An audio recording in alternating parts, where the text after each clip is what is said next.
I mean, he is going north, and you made the point, he's a left-wing Labor leader, so left of even the Labor Party, and he comes from very much an inner-city seat, probably the most woke sort of Sydney seat you can possibly have. Now, he's gone north to Queensland. He's trying to reinvent the brand. The Mayor of Townsville, the Labor Mayor, Jenny Hill, she's been pretty tough on the Labor Party. She says Labor's environmental network is a joke, it's a bad word, it's a swear word up there in Queensland. She said it's a dirty word, quote, in North Queensland. She says ALP, this environmental wing, is anti-worker, it's disruptive. She's gone the jugular. She's not the only one. Terry Butler and others, Queensland colleagues of Albanese, they've really said to him that he has to come up here and lift the brand value in Queensland. Can he do it though? I mean, can he translate, even just saying the words coal? You know, country people aren't stupid. I don't think that's going to be enough. What can they do behind the language to make it clear that they're serious? And I know he doesn't talk about Adani. He doesn't talk about Adani. Yeah. Well, Canavan got him there a bit, didn't he? But, I mean, he's doing this, of course, of the urging of people, as you say, from Queensland, but also the Joel Fitzgibbons of the world. I mean, he nearly lost Hunter to One Nation. And he's one of the sort of people from the New South Wales right that are key supporters of Albanese at the moment, as he looks to reform the New South Wales Labor Party, for example, to see the left get a bit more of influence there. But in terms of Queensland, yeah, he just has to be there a lot. And the worrying thing is, like, they won 6 seats out of 30, and so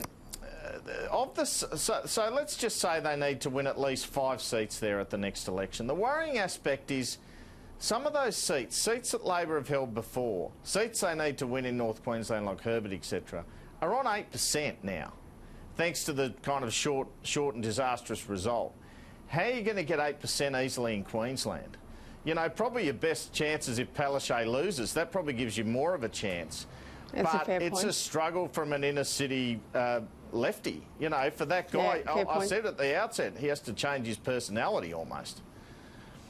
Well, he has to have more people around him too that can communicate with regional Australia, because Joel Fitzgibbon can't do it all on his shoulders. And beyond Joel Fitzgibbon, so few of the Labor MPs are actually rooted in regional Australia or even in the outer suburbs, I have to say. They might represent, Mark Dreyfus is one, they might represent seats in the outer suburbs, but they don't live there.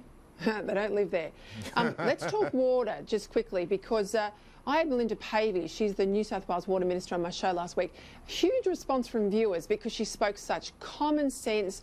She was pretty outspoken in relation to going clearly after the interests of people in New South Wales. She said she's quite prepared to walk away, as Barilaro has said, from the Murray-Darling Basin plan. But she's confirmed today that she sought legal advice about leaving the plan, but her preference is, she says, to renegotiate. This is now turning into a state-specific brawl. You'd expect that, state against state, and, you know, water region against water region. But New South Wales seems deadly serious. Yes, they are, and I saw Pavey on your program, and I thought she was quite impressive, actually. I thought that was one of the best performances from her that I've seen. But there's no doubt in my mind that this is a little bit of an empty threat, and it's really a negotiating position. I think Pavey kind of confirmed that today, saying, yes, we've got legal advice, but our much preferred position is just to get a better outcome out of the feds and the other states on the agreement. The trouble is South Australia don't want to move. They're not going to move.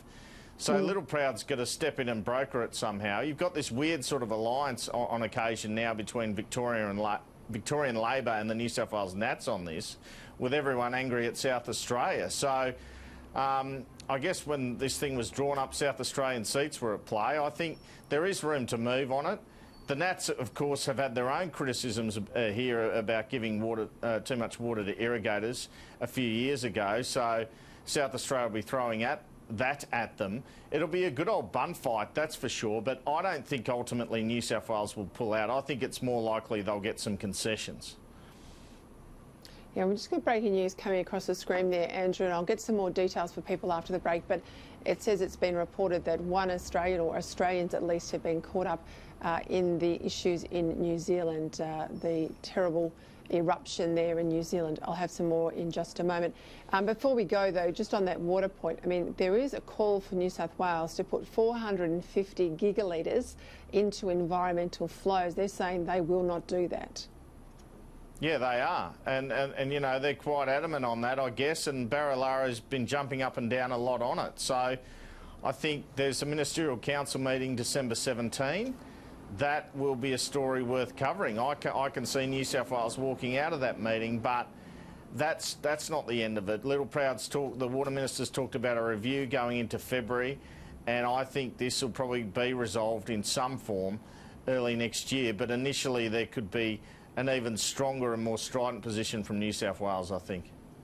Yeah, we'll watch it all closely. Andrew Clennell, thanks very much for your time and analysis tonight.